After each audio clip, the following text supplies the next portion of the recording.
Hello friends, आज हम बात करेंगे प्रेगनेंसी में होने वाली एक बहुत ही आम लेकिन गंभीर समस्या के बारे में, जिसका नाम है खून की कमी या एनीमिया। बहुत सी महिलाओं को लगता है कि प्रेगनेंसी में कमजोरी, चक्कर आना या थकान होना सामान्य बात है, लेकिन कई बार इसके पीछे खून की कमी जिम्मेदार होती है। अगर समय रहते इसका इलाज ना किया जाए तो माँ और बच्चे दोनों की सेहत पर असर पड़ सकता है। अब हम बात करते हैं प्रेगनेंसी में खून की कमी क्यों होती है। खून में एक सब्सटेंस होता है जिसे हीमोग्लोबिन कहते हैं। इसका काम जो होता है शरीर और बच्चे तक ऑक्सीजन पहुंचाना। जब हीमोग्लोबिन की मात्रा कम हो जाती है तो इसे एनीमिया या खून की कमी कहा जाता है। प्रेगनेंसी में शरीर को सामान्य से ज्यादा खून बनाने की जरूरत होती है, इसलिए आयरन, फोलिक एसिड और अन्य जो सब्सटेंस है उनकी कमी होती है, तब एनीमिया हो सकता है। अब बात करते हैं जब खून की कमी हो गई तो लक्षण क्या क्या दिखाई देंगे। अगर जो प्रेग्नेंट महिला है उनमें खून की कमी है तो आपको ये लक्षण दिखाई दे सकते हैं, जैसे में हर समय थकान महसूस होना, कमजोरी लगना, चक्कर आना, सांस फूलना, दिल की धड़कन तेज होना, चेहरे और हाथ पैरों का पीला पड़ना, सर में दर्द होना। कई बार शुरुआत में कोई खास लक्षण नहीं होते, इसलिए प्रेगनेंसी में नियमित टेस्ट कराना बहुत जरूरी है। अब हम बात करते हैं प्रेगनेंसी में खून की कमी क्यों होती है।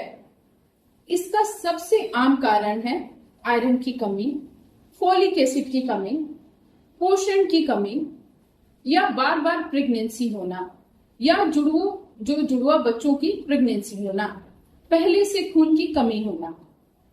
माँ और बच्चे पर क्या असर पड़ सकता है इसको जानते हैं।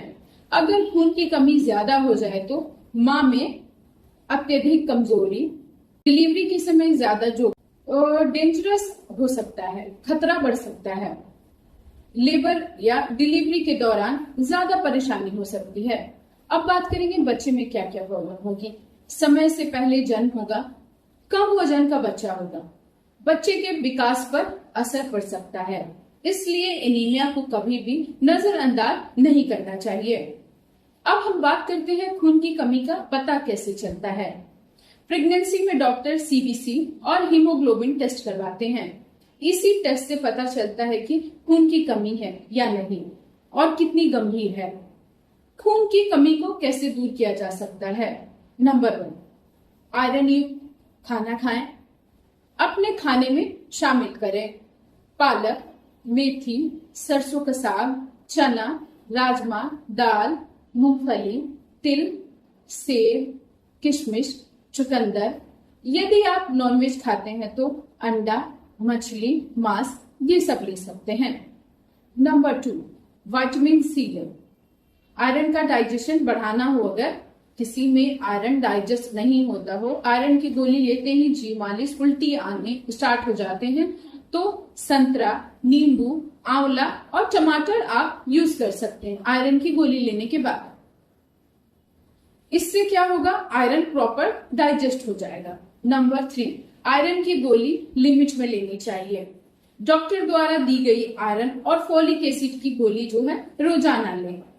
बहुत सी महिलाएं कब्ज या जी मिचलाने के कारण दवा बंद कर देती हैं, लेकिन बिना डॉक्टर की सलाह के दवा बंद नहीं करनी चाहिए। अब बात करते हैं क्या नहीं करना चाहिए। आयरन की गोली खाने के तुरंत बाद चाय या कॉफी नहीं पीनी चाहिए।